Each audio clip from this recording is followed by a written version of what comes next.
David H. Cohen's, sorry, I can't read my handwriting. I think that's his last name. Argument for Argument's Sake. Yeah, what do I think? I think he did pretty good. I think a lot of arguments are win lose. Been married for a long time, and I have kind of a straighter a personality than my husband, and so sometimes when I want things a certain way or something, then I have to, why. So I've actually learned this lesson in life the hard way, because I do have a tendency to, want things or insist that I'm right. And if I'm right, somebody else is wrong. That's actually, I learned that in counseling in my early 20s, that in order for me to be right, somebody else has to be wrong. And, why would I want, you love your husband and your children, and why do you want them to put in a position? Because you don't even see yourself as wanting to be right. Your ego thinks that I have to be, I don't know, I have a really deep ego need to not be wrong. And so in order for me not to be wrong, somebody else has to be wrong.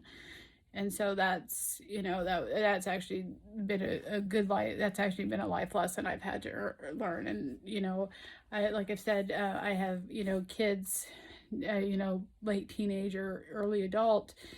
And, if I want things done a certain way, then, I have to be right and they have to be wrong. And it just doesn't encourage very positive relationships with the people around you. I don't like feeling wrong, and they don't like feeling wrong, and they don't like feeling put down, and like something's, they have to do things mom's way, or or their wife's way. He talked about, compromise.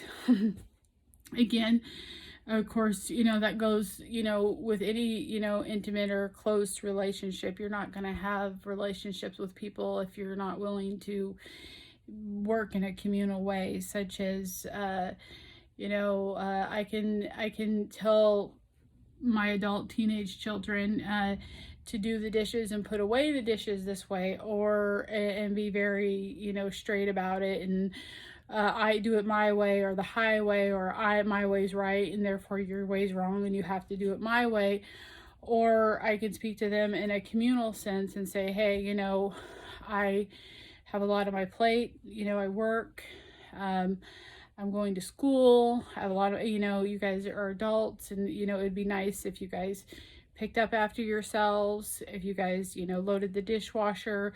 And the reason why we load the dishwasher this way is because of this reason. We don't put excess food in the dishwasher because it clogs it up and creates more problems down the road. So if you could please just scrape it off, and and so approaching it in a communal way instead of saying, hey, why did you put the food in the dishwasher? Why isn't people scraping the dishes? What is going on? Why am I the only one doing this? Instead of approaching it that way, approach it, say, hey, can you please, this would be much easier. This would be much for, not just for me, for you, for the house. It would, I won't have to buy, a new dishwasher less sooner. Your dad will have to do less plumbing when things get clogged up.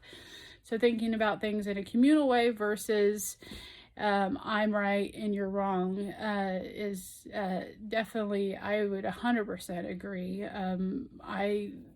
I don't think I would, or the people in my household would quite have the relationships with each other if we didn't think that way. It would be much harder to live together as adults in that sort of way, so in a communal way. So anyway, thank you for watching, and all right, talk to you later. Bye.